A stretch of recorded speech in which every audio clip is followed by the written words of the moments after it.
Bonjour et bienvenue aux infos politiques de la semaine.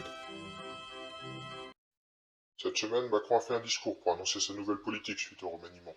Il a notamment annoncé qu'il voudrait qu'il y ait plus de codes à l'école, notamment que les enfants ont plus de cours d'éducation civique, connaissent tous la Marseillaise, et qu'il y ait plus de solidarité entre les enfants, notamment en leur faisant porter le même uniforme, en leur faisant participer au SNU, qui comprend un service militaire de 12 jours et une mission de 84 heures d'intérêt général.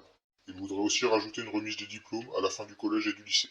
Il voudrait aussi que les enfants aient plus de culture, notamment en rendant des cours de théâtre et d'histoire de l'art obligatoires. Il voudrait aussi limiter le temps que passent les enfants devant les écrans. Pour lutter contre le chômage, il veut faire en sorte que les chômeurs ne puissent pas refuser plus de 3 emplois différents. Il veut aussi relancer la natalité, notamment en faisant un congé pour les deux parents de 6 mois et en faisant un programme de lutte contre l'infertilité. Il a aussi indiqué qu'il voulait continuer à soutenir l'Ukraine en continuant à les approvisionner en bombes et en missiles. Il a aussi indiqué qu'il se positionnerait pour un cessez-le-feu entre l'Israël et la Palestine. Lors de la période Covid, de nombreux médecins étrangers ont été réquisitionnés pour combler le manque de médecins. Maintenant que la crise est finie, il leur a été demandé un test de compétences pour qu'ils puissent continuer à exercer en France. Il y a eu des manifestations des médecins qui n'ont pas réussi à passer le test de compétences. Mais une question politique se pose alors, est-il préférable de manquer de médecins ou d'avoir des médecins peu compétents? Ce week-end, il y a eu des manifestations dans la France entière pour manifester contre la loi immigration. Selon la CGT, 150 000 personnes ont manifesté dans 160 villes. Il y a eu un débat interne à Libération, du fait que la plupart des médias mettent en avant des infos venant d'Israël. Cependant, Check News, qui est une branche de Libération, se retrouve du coup à devoir débunker beaucoup d'informations venant du gouvernement d'Israël, et certaines personnes de Libération estiment qu'en faisant ça, ils perdent leur neutralité et deviennent pro-Palestine. Cela pose une question politique. Est-il préférable que les médias fournissent autant d'informations d'un camp que de l'autre, ou qu'ils fournissent toutes les informations qu'ils ont, quitte à ne pas être impartial? Cette semaine, nous avons aussi appris qu'il y avait un nouveau logo pour les pièces, mais dans la précipitation, 27 millions de pièces avaient été imprimées avec ce nouveau logo. Or, ce nouveau logo n'a pas été approuvé par l'Union européenne. Du coup, toutes ces pièces sont à refaire, ce qui fait une perte d'environ 1 million d'euros pour l'État français.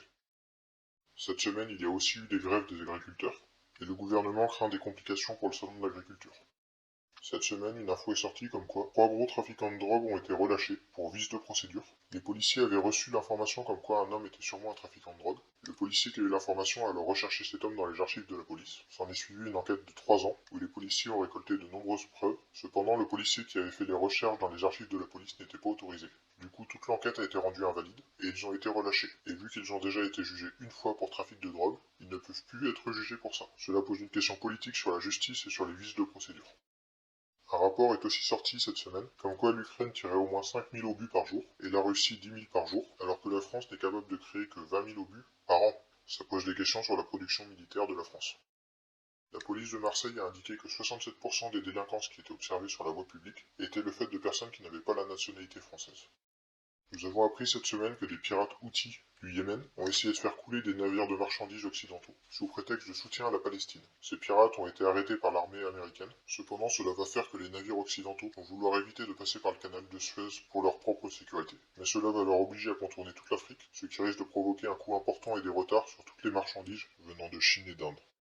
L214 a sorti une enquête sur un abattoir à Créon en Mayenne qui découpait les animaux vivants parce qu'ils étaient mal anesthésiés et mal tués. La ville de Craon nie les accusations. Cependant, plus que l'abattoir en question, L214 pointe les cadences trop élevées ainsi que les difficultés d'anesthésie dues au mouvement des animaux. Il se peut que j'ai oublié des éléments ou fait des erreurs. Dans ce cas, je vais vous laisser des commentaires dédiés. N'hésitez pas à liker et à regarder ces commentaires pour avoir les informations qu'il vous manque. Quant aux haters qui n'ont pas d'arguments, je vous laisse un commentaire dédié, ce sera plus facile à modérer.